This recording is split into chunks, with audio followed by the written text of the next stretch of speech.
భరత్ దుర్మరణం పాలయ్యాడు. అయితే అంతకంటే విషాదం మరొకటి ఉంది. అదే రవిచేదతో సహా బంధువులెవరూ చివరి చూపులకు రాకపోవడం. కన్నతల్లి కూడా భరత్ మృతదేహాన్ని కడసారి చూడటానికి ఇష్టపడలేదంటే అంతకంటే విషాదం ఇంకేముంటుంది? అంతేకాదు, భరత్ మరణించిన తర్వాత అనేక ప్రశ్నలకు సమాధానం లేకుండా పోయాయి. వీటన్నిటిపైన క్లారిటీ ఇచ్చారు పోసాని కృష్ణమురళి. సినీ నటుడు రవితేజ సోదరుడు భరత్ ఈ నెల 24న రోడ్డు ప్రమాదంలో చనిపోయారు. మితిమీరిన వేగంతో జరిగిన యాక్సిడెంట్లో భరత్ స్పాట్లోనే మరణించారు. అయితే భరత్ మరణించిన తర్వాత కూడా అనేక ప్రశ్నలు సమాధానాలు లేకుండా మిగిలిపోయాయి. డ్రగ్స్ అలవాటు నుంచి అంత్యక్రియల అంశం వరకు అనేక సందేహాలను నివృత్తి చేయడానికి ప్రయత్నించింది టీవీ9. రచయిత పోసాని కృష్ణమురళి భరత్ మధ్య ప్రత్యేక అనుబంధం ఉంది. భరత్కు సంబంధించిన అనేక విషయాలను పోసాని ద్వారా తెలుసుకునే ప్రయత్నం చేసింది టీవీ9. పరుచూరు వెంకటేశ్వర గారి అబ్బాయి నా దగ్గరికి వచ్చాడు, పరుచూరు రవి వచ్చి, మచ్చు ఇట్లా భరత్ అని ఉన్నాడు, మన రవితేజ బ్రదరు, అతను ఒక అమ్మాయి లవ్ చేసుకున్నారు, ఆమె పేరు శిరీష్ అనుకుంటా, లవ్ చేసుకున్నారు. వాళ్ళకి ఇండస్ట్రీస్ ఎన్నో ఈ అమ్మాయికి, ఇద్దరు ఇష్టపడి వాళ్ళు పెద్దవాళ్ళు ఒప్పుకోలేదు అనుకుంటా, ఇద్దరు పారిపోయి మద్రాసు వచ్చారు. ఆదివారం రిజిస్ట్రేషన్ ఆఫీస్ సెలవా, అందుకని సోమవారం రిజిస్ట్రేషన్ మ్యారేజ్ చేసుకున్నారు అఫీషియల్గానే, ఎవరికి తెలియకుండా. భరత్ అంటే స్మార్ట్గా ఉంటాడు, చాలా హానర్గా ఉంటాడు మనిషి. ఆ 10 నిమిషాల్లో నాకు నచ్చాడు. ఎందుకంటే పద్ధతిగా, సింప్లిసిటీ, లూజ్గా మాట్లాడకుండా, ఎక్స్ట్రాలు మాట్లాడకుండా ఒక సిన్సియర్ లవర్ లాగా ఉన్నాడు. నేనే తీసుకెళ్ళి నా రూమ్లో పెట్టా. భరత్ మొదటి నుంచి వివాదాస్పదుడే. అతను డ్రగ్స్ కేసుల్లో ఇరుక్కున్నాడు. విపరీతంగా మద్యం సేవిస్తాడని విమర్శలున్నాయి. భరత్కు పోసానికి మధ్య ప్రత్యేక అనుబంధం ఉంది. తన సోదరుడు రవితేజ కంటే ఎక్కువ ఇంపార్టెన్స్ పోసానికి ఇచ్చేవాడు భరత్.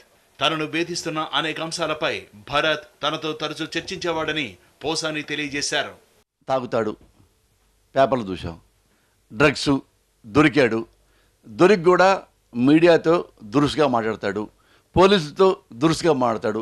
అతను నైటు ఎప్పుడన్నా ఒక 10:30, 11 ఆ టైంలో ఫోన్ చేస్తాడు.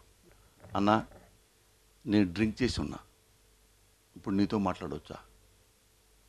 తాగున్నా, లూజు కూడా మాట్లాడుతా, తాగున్నా కదా, అందుకే నీతో మాట్లాడవచ్చు అంటే నేను కంటిన్యూ చేస్తా, వద్దు అంటే రేపు చేస్తా. నేనెవరో తెలుసు కదా, నాకు ఫోన్ చేశావు, నా రెస్పెక్ట్ ఇస్తావు, నా నమ్మకం ఉంది, మాట్లాడాను. ఒక 15-20 నిమిషాలు మాట్లాడతాడు, బాధపడతాడు, ఏడుస్తాడు, కన్నీళ్ళు పెడతాడు. మచ్చు, నువ్వు ఎంతో నా జీవితంలో సహాయం చేశావు, కానీ నాకేం కలిసి రావట్లేదు, నన్ను అపార్థం చేసుకున్నాను, కాసి ఏడుస్తాడు పాపం కన్నీళ్ళు పెట్టుకుని. నీకెందుకు చేస్తానంటే, నువ్వు మా అన్న కంటే నీకు ముందు నీకు చేస్తాను నేను. భరత్ అంత్యక్రియలకు కుటుంబ సభ్యులు హాజరు కాకపోవడం అందరినీ షాకు గురి చేసింది. సోదరుడు రవితేజ కూడా హాజరు కాకపోవడం వివాదాస్పదమైంది. భరత్ అంత్యక్రియలను బయట వ్యక్తులు నిర్వహించారు. భరత్ రవితేజ మధ్య ఈ స్థాయిలో విభేదాలున్నాయా? అంత్యక్రియలకు ఆయన ఎందుకు హాజరు కాలేదు? దీని గురించి పోసాని మరిన్ని విషయాలు తెలియజేశారు. నా బిడ్డల సాక్షిగా ఒక్కసారి కూడా రవితేజ గురించి కానీ, వాళ్ళ అమ్మా నాన్న గురించి కానీ ఎప్పుడు నాతో షేర్ చేసుకోవాలి. ఒక్కసారి కూడా రవితేజ గురించి కామెంట్ చేయలే, పేరు ఎత్తలా. కానీ రవితేజ మాట్లాడాడు.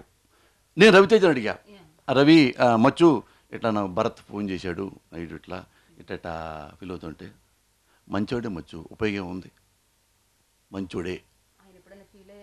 ఇది నాతో అన్నమాట. యాస్టి రవితేజ మంచోడే, చదువుకున్నాడు, శుభ్రంగా ఉంటాడు, నీట్గా ఉంటాడు, డ్రగ్స్ ఎందుకు డిస్టర్బెన్స్? ఒకసారి పొరపాటు జరిగింది, ఎందుకు కంటిన్యూ చేయాలి, ఎందుకు చేయాలి? ఒకసారి అయితే నేను ఇన్వాల్వ్ అవుతా, 2 సార్లు నేను ఇన్వాల్వ్ అవుతా, ఎన్నిసార్లు నేను హెల్ప్ చేయాలి, ఎన్నిసార్లు రావాలి? ఇది తెలియని పిల్లవాడైతే 2 దెబ్బలు కొట్టి అంటాడు. నా అలాగే ఎదిగినాడు, నా అటు ఇటుగా నా వయసు ఉన్నవాడు. ఇది పెద్ద తప్పు అని వాడికి తెలీదా?